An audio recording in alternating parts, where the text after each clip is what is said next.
उस लड़के को गुस्सा आता है, परेशानी होती है, कहता है दोस्त के जो माँ बाप है वो तो उनके लिए करते हैं, तुम मेरे लिए क्यों नहीं करते हो। गुस्सा आता है और गुस्से में छोड़कर चला जाता है, गुस्से में छोड़कर घर को चला जाता है। माँ बाप बहुत, उसने कहा नहीं मुझे कुछ नहीं चाहिए, मैं निकल जाऊंगा और मैं बड़ा आदमी बन के दिखाऊंगा तुम्हें। क्या बोला था वर्ड ध्यान रखना, बड़ा आदमी बन के दिखाऊंगा और गांव को, घर को, माँ बाप को छोड़ के, सबको छोड़ के निकल जाता है। एक बार एक लड़का होता है, आप ही की तरह मान लीजिए या मेरी तरह मान लीजिए, आपकी तरह किसी की भी तरह मान लीजिए, एक बार एक लड़का होता है, गांव से निकलता है, गांव में वो बड़ा परेशान होता है। परेशान पता है कैसे होता है, अपने दोस्तों को देखता है कि मेरे जो दोस्त हैं वो खूब अच्छे से खाते पीते हैं, अच्छे अच्छे कपड़े पहनते हैं और उसके माँ बाप जो है उसको अच्छे अच्छे कपड़े ये सब नहीं दिला पाते हैं। वो कहते हैं बेटा तो पढ़ाई कर ले, काम कर ले, ये सब चीजें वो कहते हैं कि हम इतने कैपेबल नहीं है, तेरी हेल्प नहीं कर पाएंगे, तो मेहनत कर, कमा, बड़ा आदमी बन और कल ये सब चीजें करेगा तो अच्छा लगेगा, हम उतने कैपेबल नहीं है। उस लड़के को गुस्सा आता है, परेशानी होती है, कहता है दोस्त के जो माँ बाप है वो तो उनके लिए करते हैं, तुम मेरे लिए क्यों नहीं करते हो। गुस्सा आता है और गुस्से में छोड़कर चला जाता है, गुस्से में छोड़कर घर को चला जाता है। माँ बाप बहुत रोते हैं, रोकते हैं कि हमारे लिए तो सब कुछ तू ही है बेटा, अगर तू कहे तो हम सब कुछ तेरे लिए बेच देंगे, क्योंकि खेत उनके पास होते हैं, कहते हैं हम ये भी बेच देंगे, तू कहता है। तो उसने कहा नहीं मुझे कुछ नहीं चाहिए, मैं निकल जाऊंगा और मैं बड़ा आदमी बन के दिखाऊंगा तुम्हें। क्या बोला था वर्ड ध्यान रखना, बड़ा आदमी बन के दिखाऊंगा और गांव को, घर को, माँ बाप को छोड़ के, सबको छोड़ के निकल जाता है। शहर में निकलता है, स्टार्टिंग में परेशानी होती है, लेकिन धीरे धीरे धीरे धीरे बाय एंड बाय वो क्या बन जाता है, एक बहुत बड़ा आदमी बन जाता है। मैंने पूरी स्टोरी काट दिया, शॉर्ट में बता रहा हूं तुम्हें, ठीक है। अब क्या होता है कि जब बहुत अमीर आदमी हो जाता है तो पैसा बहुत ज्यादा हो जाता है, बहुत ज्यादा पैसा हो जाता है। तब वो बहुत ज्यादा पैसा कमाने के बाद वो एक दिन क्या सोचता है कि मैं एक वृद्ध आश्रम खोलता हूं। क्या खोलता हूं?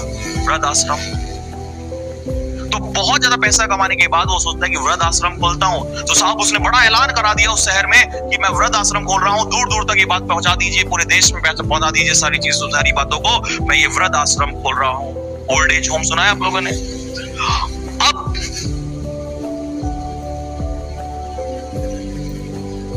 जब वो वृद्ध आश्रम खोला जाता है तो उस समय पर जितने भी बुजुर्ग लोग होते हैं उस शहर के आसपास के, सबको उसमें, और बहुत बड़ा होता है वो वृद्ध आश्रम, बहुत बड़ा, बहुत सारी फैसिलिटीज, ऐसी ऐसी फैसिलिटीज की कभी कोई सोच नहीं सकता। तो सारे जितने भी बुजुर्ग लोग जब आ जाते हैं, वो रहना स्टार्ट करते हैं, तो वो एक दिन क्या करता है कि सबको बुलाकर और बड़े बड़े मंत्रियों को बुलाकर एक फंक्शन रखता है। क्या रखता है? फंक्शन। उस फंक्शन में सारे बुजुर्ग लोग बैठे हुए हैं, सारे बुजुर्ग लोग बैठे हुए हैं, सब आशीर्वाद दे रहे हैं। तो वो सबसे आशीर्वाद लेने के लिए एक एक को स्टेज पर बुलाता है। कुछ ही क्षण के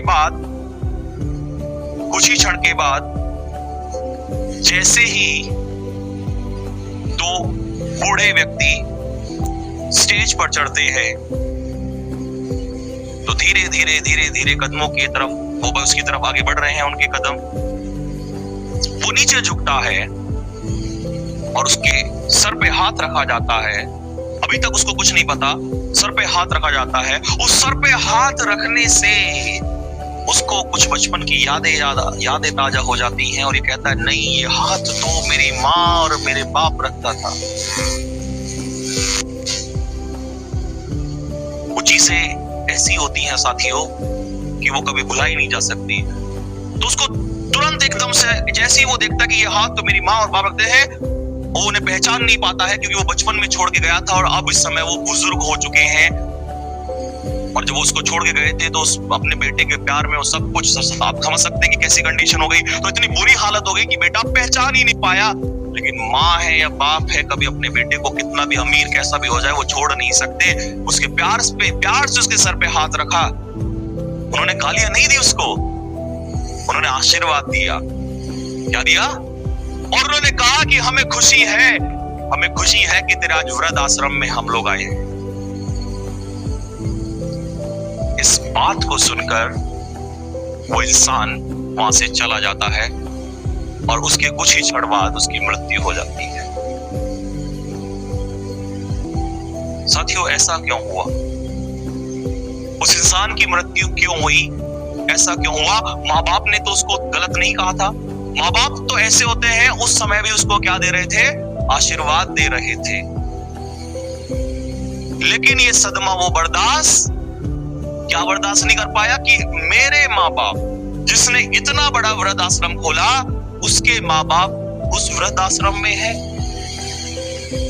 इंसान कई बार जब बड़ी ऊंचाइयों पे पहुंच जाता है तो ये चीजें, छोटी छोटी चीजें, ये बेइज्जती बर्दाश्त नहीं कर पाता है। अपनी ऊंचाई को इतना भी बड़ा मत ले जाइए कि नीचे जमीन पर पैर रखने में कभी नीचे जमीन पर पैर ही ना रख पाओ। और उस पैसे का क्या फायदा अगर कंडीशन ऐसी हो जाए। आप भगवान के पीछे भाग रहे हैं, पैसे के पीछे भाग रहे हैं, और उस भगवान को आप वहीं छोड़ के चले आए। और सैल्यूट तो बनता है, ऑब्वियस सी बात है। मतलब इससे मैं यही कहना चाहता हूं कि माँ बाप फिर भी हमेशा ऐसे ही होते हैं कि देखो उसको छोड़ के चला आया था उनको, और आज भी उन्होंने ये नहीं कहा कि अबे तो सब कुछ हमारा ही है। उन्होंने कहा कि हम तेरे वृद्धाश्रम में हैं, तू अगर इससे खुश है तो हम तब भी खुश हैं। माँ बाप हर सिचुएशन में खुश रहते हैं, लेकिन कई बार बच्चे क्या होते हैं, शानो शौहरत, दिखावा, ये वो सो, पता नहीं कहां किन रास्तों पे निकल जाते हैं। लेकिन लास्ट में समझ में आती है तो एक ही बात आती है कि स्वर्ग तो वहीं उन्हीं कदमों में है, उन्हीं चरणों में। किसी माँ बाप को कोई आपकी चीजें नहीं चाहिए, ये मैंने पहले भी बोला था। उनको चाहिए तो सिर्फ और सिर्फ आपका प्यार चाहिए।